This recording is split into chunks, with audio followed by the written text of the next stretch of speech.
مدرسے سے فارغ ہونے والے طلباء کرام جب مدرسے سے فارغ ہوتے ہیں، فارغ التحصیل ہوتے ہیں، دستار بندی ان کی ہوتی ہے، ان کے ذہن کے اندر ایک خاکہ ہوتا ہے کہ یا امامت کی جگہ مل جائے، خطابت کی جگہ مل جائے، تدریس کی جگہ مل جائے، یا مدرسہ بنائیں گے یا مسجد بنائیں گے۔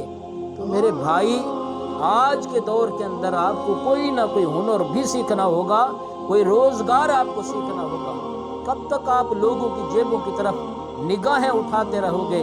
کب تک لوگوں کی جیبوں کی طرف آپ دیکھتے رہو گے؟ اب وہ وقت نہیں رہا کہ آج آپ بہت زیادہ گر چکے ہیں، آپ لوگوں کے نزدیک بالکل حقیر بن چکے ہیں۔ اس لیے آج میرے بھائی، میرے فارغ التحصیل علماء کرام، کوئی نہ کوئی ہنر سیکھیے، کوئی نہ کوئی چھوٹا موٹا کاروبار کیجئے، کوئی نہ کوئی اپنا روزگار ڈھونڈیے، اور صرف امامت تک نہیں، صرف تدریس تک نہیں۔ اس لیے جس عالم کو مسجد سے چھٹی ہوتی ہے وہ پریشان ہے، جس مدرس کو مدرسے سے چھٹی ہوتی ہے وہ بھی بیچارہ پریشان ہے۔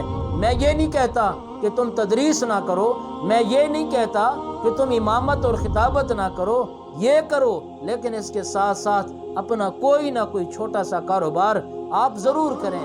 آپ کریانہ لگا سکتے ہیں، خوشبو کا کاروبار کر سکتے ہیں، ٹوپیاں مسواک رکھ سکتے ہیں، کپڑے کی دکان لگا سکتے ہیں، جو بھی آپ آسانی کے ساتھ ہو سکتا ہے آپ سبزی بیچ سکتے ہیں، آپ کوئی ریڑھی لگا سکتے ہیں، جتنا بھی ہو سکے کوئی نہ کوئی کاروبار، کوئی نہ کوئی ہنر اپنا روزگار کا ضرور اختیار کریں، ورنہ آنے والے دور میں آپ لوگوں کی جیبوں کی طرف نگاہ رکھو گے، آپ کو دینے کے لیے کوئی بھی تیار نہیں ہوگا۔ آج وہ دور آ چکا ہے، سارے گاؤں والے، سارے محلے والے، سارے شہر والے وہ یہی سمجھتے ہیں کہ میں نہیں دے رہا نا، سارے لوگ اس کو دے رہے ہیں، میں نہیں دیتا نا، فلاں بھی دے رہا ہے، میں نہیں دیتا تھا، فلاں بھی دیتا ہوگا۔ آج کل ہو کیا رہا ہے؟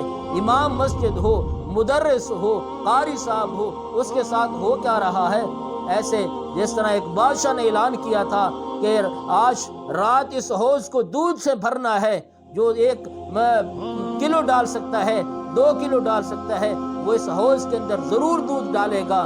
لیکن سب کی سوچ میں یہی بات آ گئی، میں اگر دودھ نہ ڈالوں گا حرج کیا ہے؟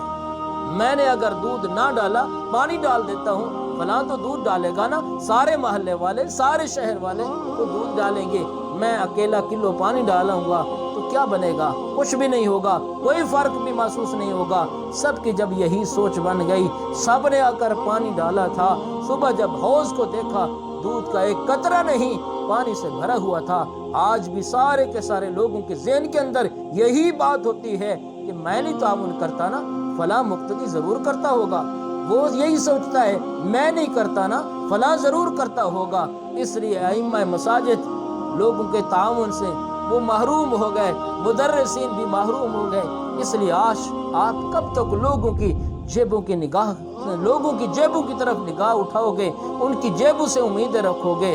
آج کے دور میں آج آپ کو کچھ نہ کچھ کرنا ہوگا، کوئی نہ کوئی چھوٹا سا کاروبار اختیار کیجئے۔ اور میں تو مدارس والوں کو بھی کہتا ہوں کہ وہ بھی کوئی طلباء کو سال کے آخری سال کے اندر کوئی نہ کوئی ایسا ہنر بھی سکھائیے، مدارس کے اندر ایسا انتظام ہو جس میں وہ فارغ التحصیل علماء کو کوئی نہ کوئی ہنر سکھائیں، تاکہ وہ فراغت کے بعد وہ کوئی نہ کوئی ہنر بھی جانتے ہوں، کوئی نہ کوئی کام کرنا بھی جانتے ہوں۔ اپنے علماء کو دیکھیے، اپنے بڑوں کو دیکھیے، وہ کوئی نہ کوئی ہنر کیا کرتے تھے، کوئی نہ کوئی چھوٹا موٹا وہ کاروبار کیا کرتے تھے۔